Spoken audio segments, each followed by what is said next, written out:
Do we think about this for a second? Do we increase our own suffering, maybe subconsciously?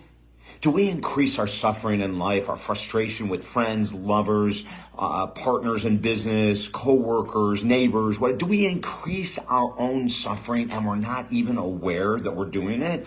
Oh, I've got some big news from you. I'm David Essel. This is David Essel Live, America's most positive podcast in the world. We keep them short to the point. Share them if you will, because we want these messages out there. All of my podcasts are at buzzsprout.com. If you go there, you can listen to years when we were with SiriusXM. All those interviews are still there. Plus, all the new ones that are different, radically different. But how do we increase our own suffering? You know, if you do studies with the Eastern religions, Buddhism, Hinduism, etc., they have a very clear path of how they describe suffering. And it's really simple, but it's very difficult to shatter. And this is what they basically say. Now, there's 1,000 different teachings of Buddhism by Buddha, and there's several different types of Buddhism, as a matter of fact, if you want to call them maybe schools of Buddhism. But, you know, one of the things I was very attracted to was when I was taught that we increase our own suffering by bringing up in our mind resentments against others, anger against others, even if what we're thinking is correct, that they did indeed hurt us. But the Buddhist teachers that I have worked with have said that every time you bring up that past pain, every single time, you know, it doesn't matter if it's justified. It doesn't matter if you're right and they're wrong. It doesn't matter if they don't agree. It doesn't matter if they're lying through their teeth. Nothing matters.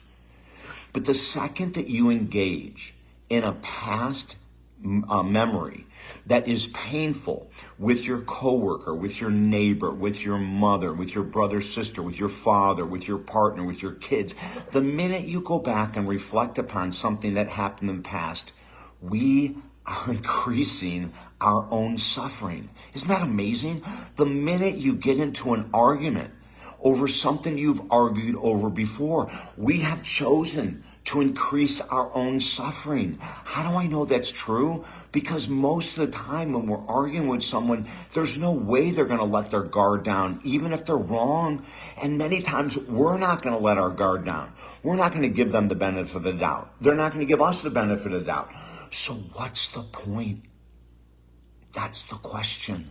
What's the point of increasing our own suffering by going back into the well that's never worked, to go back into the pain, the discussions, the yelling, the screaming, the threats that have never worked? You see, every time we do this, we're increasing our own suffering. And so one of the things that we want to do is we want to get in touch with those resentments, that anger, that rage, that vindictiveness, and we want to explore it in our own self. Why do I feel the need to go back and say that again? Why do I feel the need to go back and threaten this again? Because every time I do, I hurt myself. Possibly much more than the other person. The answer? Disengagement, number one. When something is triggered, and we all have triggers, right? Relationships with our bosses, with coworkers. When something is triggered, the most important thing to do is to back away emotionally. See, a trigger is meant to get us to react. And that partner or that coworker or that boss or that family member or that neighbor knows that, right? And so they'll bring those things up in order to get our goat, to get underneath our skin. But if we back away and disengage and do not respond to the trigger, to the temptation to say, you know, you're an idiot. That's not the way it happened. This is the way it happened. The minute we stop doing that, we stop increasing our suffering. I'm going to stop right here.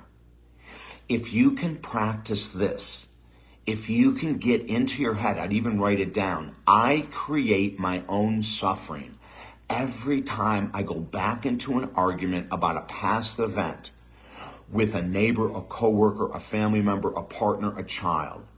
Every time I go there, I am increasing my own suffering. And then the next question is, why would I want to hurt myself that badly? Let's disengage. Let's walk away. Let's own our feelings. Let's process them with an expert, a professional. If I can help you in any way get to this place that I'm still shooting to get to too, contact me at talkdavid.com. I find so many times I can do it perfectly, right? I can walk away from someone cutting me off in traffic and not, give some kind of a sign or yell or scream or honk my horn. And then other times I feel like I'm doing great and then I slip. We can catch those slips. And if I can help you, go to talkdavid.com. We have a program right now because of inflation, and our 30-minute sessions are 50% off. So if you want to work on this with me, I would love to work on this with you. I'm David Essel. You've been listening to David Essel Live on Buzzsprout.com. When you go to Buzzsprout.com, if you just Google David Essel, you'll find thousands of hours of interviews when we were with SiriusXM, and then all the most recent ones as well, okay? Never give up. TalkDavid.com. 4 books are sitting there for you for free. You can grab them right now. And if you want to work with me, I would love to help. Until next time, have a beautiful day.